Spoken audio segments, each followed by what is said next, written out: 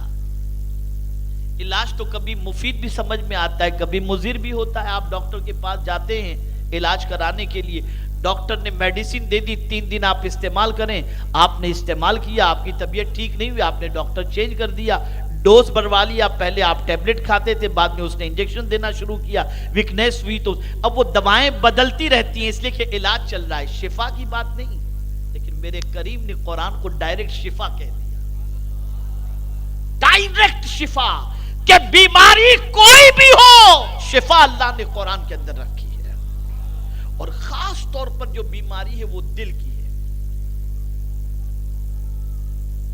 میرے کریم کے علم میں یہ بات ہے کہ زمانہ آئے گا کہ چھوٹے چھوٹے بچے بھی اسٹریس میں ہوں گے. زمانہ آئے گا کہ ہر بندہ مالدار ہو، غریب ہو، صاحب اقتدار ہو، دولت مند ہو، ہر کوئی ٹینشن میں. میں آپ کو بتاؤں، ایک انسان کے پاس کروڑوں بینک بیلنس ہے، بچہ آوارہ ہو گیا، باپ ٹینشن میں. ایک انسان کے پاس بڑی بڑی ڈگری ہے، جاب نہیں مل رہی، ٹینشن میں. اور آج کل، اب اس پر میں تبصرہ کرنا نہیں چاہتا، بات دوسری طرف نکل جائے گی، لیکن جس کسی کو دیکھو، ہندوستان کے سروے کے اعتبار سے ہر 10واں آدمی اس وقت ٹینشن میں ہے. اور ویسٹرن کنٹریز کا ہر 5واں آدمی اس وقت ٹینشن میں ہے. آج جتنے سگریٹ پینے کے لیے چلے جاتے ہیں، ڈرگز استعمال کرتے ہیں، شراب پیتے ہیں، پکچر دیکھتے ہیں، عیاشیاں کرتے ہیں، یہ ساری چیزیں جو کرتے ہیں، یہ زیادہ تر ڈپریشن کے شکار ہو کر غلط راستے کی طرف جاتے ہیں. لیکن اگر قرآن انہوں نے پڑھا ہوتا تو ڈپریشن کے شکار نہ ہوتے اور غلط راستے کی طرف نہ جاتے. اس لیے کہ ڈپریشن کا اثر ڈائریکٹ انسان کے دل پر پڑتا ہے. پہلے دل بیٹھنے لگتا ہے، پھر انسان بیٹھنے لگتا ہے، اور پھر جب دل بے قرار ہوتا ہے تو اس کے سکون کے لیے انسان ادھر ادھر کی طرف بھاگتا ہوا دکھائی دیتا ہے. اب آپ سنیے میرے آقا نے دل کے سکون کا علاج کیا فرمایا. آقا کریم صلی اللہ علیہ وسلم ارشاد فرماتے ہیں، جب تمہاری طبیعت بے چین ہو، جب تمہاری طبیعت میں بے قراری ہو، گھر سے وضو کرو، وضو کر کے مسجد میں چلے جاؤ. اگر درس قرآن کی محفل چل رہی ہو، اس محفل میں جا کر کے بیٹھ جاؤ. اللہ تمہارے دل پر سکون نازل فرما دے گا.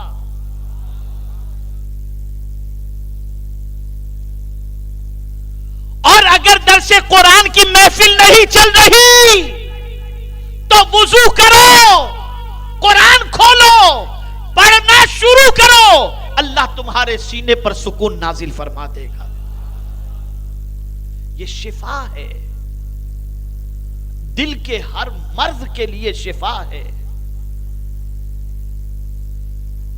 کسی کو حسد ہے، چلے جائے کسی بڑے ڈاکٹر کے پاس، سرجن کے پاس، مجھے جیلیسی کی بیماری ہے، میں کسی کا اچھا نہیں دیکھ سکتا، ڈاکٹر صاحب کوئی ٹیبلٹ ہو تو دو. نہیں دے سکتا. جیلیسی کا علاج ڈاکٹر کے پاس نہیں ہے، کوئی میڈیسن نہیں. مجھ میں اندر سے گھمنڈ کی پوزیشن ہے، ٹیبلٹ دو، نہیں ہے اس کا علاج. میرے سینے میں کسی کے لیے کینہ بھرا ہوا ہے، کوئی دوائی ہو تو دے دو کہ کینہ نکل جائے. دنیا میں آج تک اس کی کوئی دوا بنی ہی نہیں. کیا کریں؟ تو قرآن کہتا ہے تو گھبرا نہیں.